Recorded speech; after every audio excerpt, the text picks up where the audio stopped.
Yəni ölkəni daxildən parçalamaq istəyirdi. Elə buna deyilir 5-ci kolon. 5-ci kolon elə daxildə olan düşmən qüvvə, özünə yaxın, ölkəyə isə düşmən qüvvələri fəallaşdırmaqla ölkəni daxildən parçalamaq istəyir, fikir ayrılığı falan yaratmaq istəyir. Və bunu deyəcəyim. Bu baş verin notalar o 20-ci ilin yanvar-mart aylarındaydı.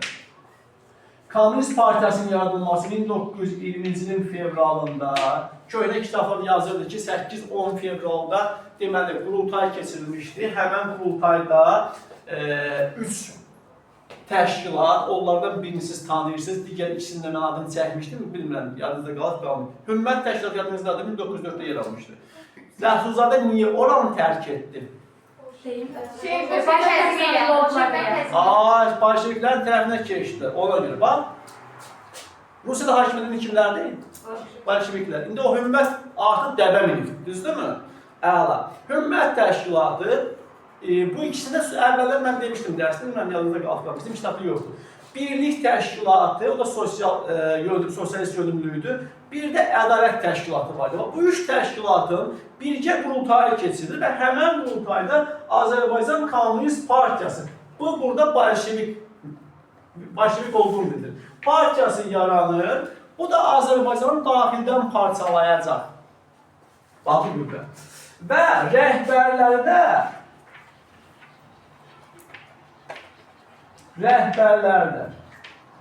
Azərbaycanlılardır. Niyə? Yəni, belə deyək də, buna imitasiya deyirlər. Azərbaycan Lenin Azərbaycanın işğalını bütün dünyaya nə cür qələmə vermək istəyirdi?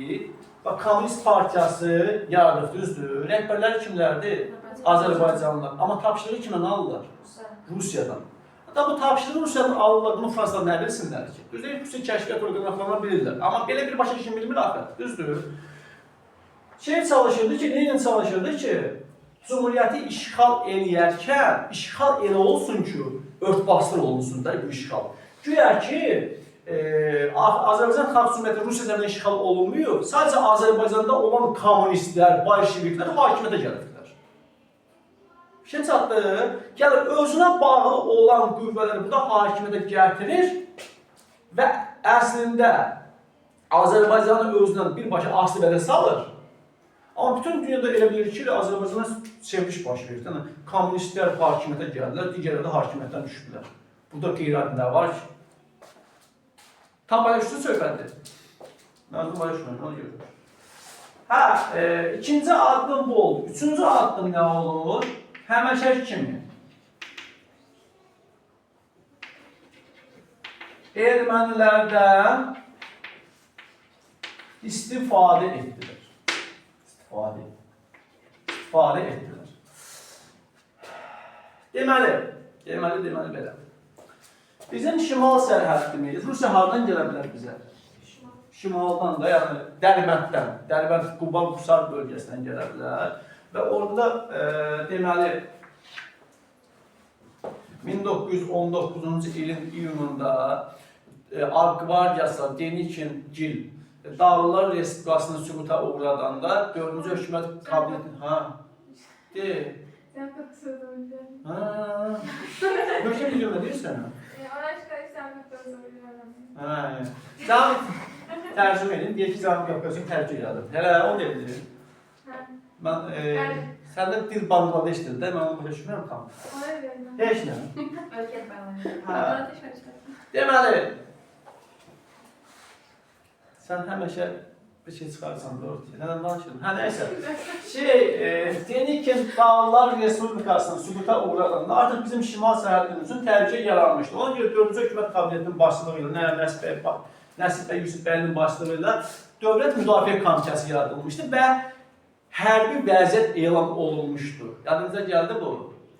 Yadınıza gəldi? Hərbi vəziyyətin elan olunması 2 dəfədir Azərbaycanda. Bir 1918-ci ilin iyununda, bir də 1919-cu ilin iyununda.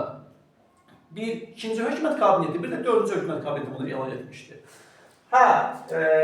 Və burada deməli, Bu məqsədlə burada olan deməli qoşunlarımızı daha da möhkəmləndirmişdik. Qoşun sayını artırmışdıq, istehkamlar falan hazırlamışdıq. Ona görə də Sovet Rusiyası gələndə, Denikinə son qoyanda, Qvarca son qoyanda, sən buradasan? Hə. Son qoyanda Sovet Rusiyası gələndə bilirdilər ki, Azərbaycanın şimal sərhədi, yəni Rusiyanın olan hissə möhkəm, yəni bərkidilibdir, möhkəmləndirilibdir. Ona görə də onlar burada vaxt itirməmək üçün nə edilər? Erməniləri tırkaladılar ki, Qarabağ bölgəsində qiyam falan qaldırsınlar. Cumhuriyyət də məcbur olur öz ordusunu şimal sərhəd, əsas hissəsini şimal sərhədlərini götürür və göndərir Qarabağa, Qazağa, Gəncə bölgəsinə. Orada erməni basqınları var idi. Və şimal sərhədlərimiz olur nətər? Müdafiəsi zəifləyir. Nə olur? Boş olur. Müdafiəsi zəifləyir. Baxın. Deməli, 1920-ci ilin martında, hətta martın 22-sində ermənilər Qarabağda qiyam qaldırırlar.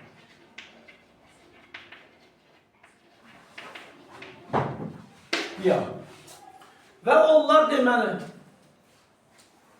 möminə xanımlar deyirlər. Azam birinin zamanı namaza gedirlər, salavat çevirir.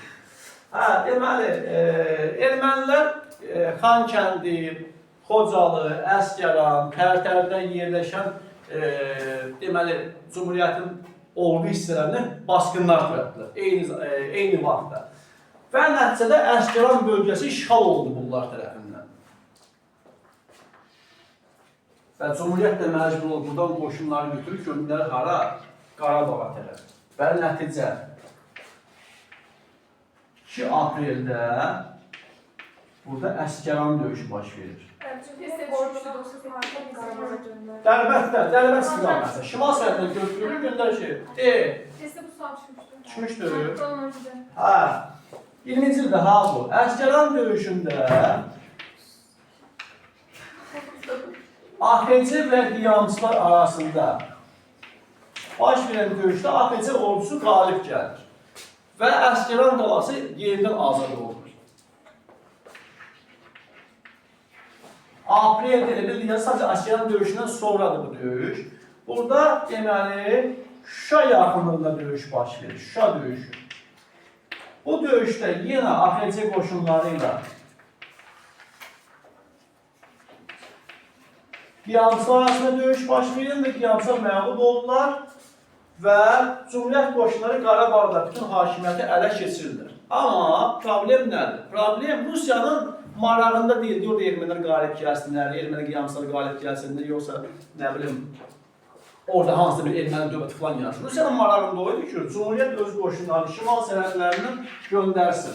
Yəni, mənim gedəcəyim yolda qoşunlar, Cumhuriyyətin qoşunu az olsun. Yəni, orada vaxt itirməyim mən. Vaxt və canlı qüvvə itirmədən irəliləyə bilim. Deməli, Qarabağda baş verən bir də ki, Ermənistan tərəfindən bu Qarabağda yaşayan erməni əhalisinin qaldırdığı qiyam. Yadınızdadır, yəni 1828-29-cu illərdə Türkmən səfərlərində müqavilələrində ermənilər Qarabağa, Naxçıvana, İrəvana, Borçalı bölgəsinə köçürülmüşdür. Ondan sonra deyiliyordu, əhalinin etnik tərkibi dəyişmişdir. Yəni Qarabağda ermənilər var, Türkmən səfərlərindən sonra. Bu